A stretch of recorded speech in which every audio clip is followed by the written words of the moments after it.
Hi అండి, welcome to Telugu రుచులు.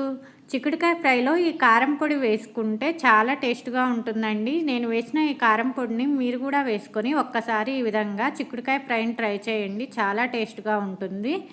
ఈ చిక్కుడుకాయ ఫ్రై మనకి ఈ రైస్లోకి బాగుంటుంది, పప్పులోకి, రసంలోకి సైడ్ డిష్గా కూడా చాలా బాగుంటుంది. ఇక్కడ నేను చిక్కుడుకాయలు అన్నిటినీ ఒలిచి పక్కన ఉంచుకున్నాను. అలాగనే ఒక కుక్కర్ తీసుకొని దీంట్లోకి నేను ఒలిచిన చిక్కుడుకాయలు అన్నిటినీ కూడా వేసుకున్నానండి.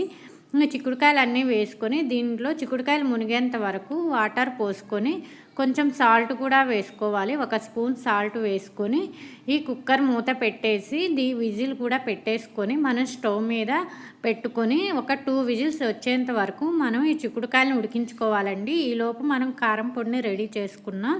దీనికోసంగా ఒక రోల్ తీసుకొని ఇక్కడ 2 స్పూన్స్ ధనియాల పొడి వేసుకున్నాను.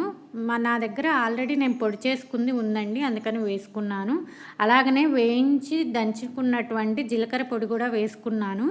మీ దగ్గర పొడి లేకపోతే మామూలుగా ధనియాలు, జీలకర్ర విడిగా వేసుకొని మిక్సీ వేసుకోండి. అలాగనే నా కారానికి తగ్గట్టుగా నేను ఒక 2 స్పూన్స్ కారం కూడా వేసుకున్నాను. నేను తీసుకున్న చిక్కుడుకాయలను బట్టి ఎల్లిపాయలు కూడా ఒక 10 వరకు ఎల్లిపాయలు తీసుకొని బాగా దంచుకోవాలండి. ముందుగా ఇవన్నీ కూడా వేసుకొని బాగా దంచుకోవాలి.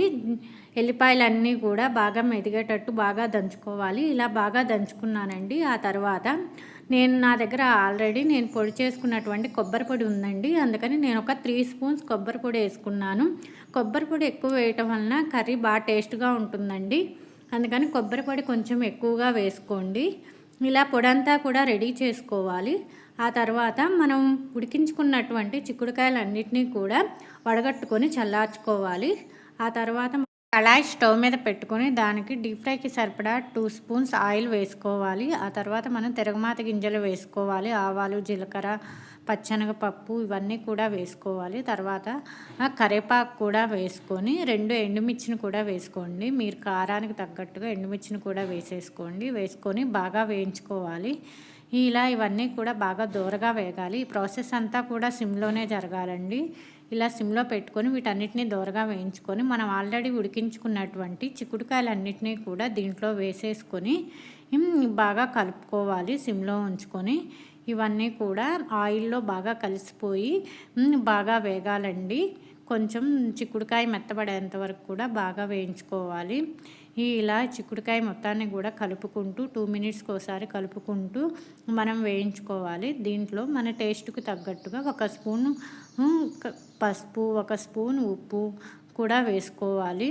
ఈ 2 వేసుకొని మనం సిమ్లోనే ఉంచుకొని వీటన్నిటిని కూడా వేయించుకుంటూ ఉండాలి. చిక్కుడుకాయల్ని ఇలాగా బాగా వేగిన తర్వాత మనం ఆల్రెడీ దంచి ఉంచుకున్నటువంటి ఈ కారం పొడి ఉంటుంది కదా, ఈ కారం పొడి మొత్తాన్ని కూడా ఈ చిక్కుడుకాయల్లో మనం వేసుకోవాలండి. ఇవి కొంచెం బాగా మగ్గాయి అనుకున్నాక మనం దంచి ఉంచుకున్నటువంటి కొబ్బరి కారం పొడి మొత్తాన్ని కూడా దీంట్లోకి వేసుకొని బాగా కలుపుకోవాలి. మొత్తం కూడా కలిసేటట్టుగా ఈ కారం పొడి, చిక్కుడుకాయలు మొత్తం కలిసేటట్టుగా బాగా కలుపుకోవాలి.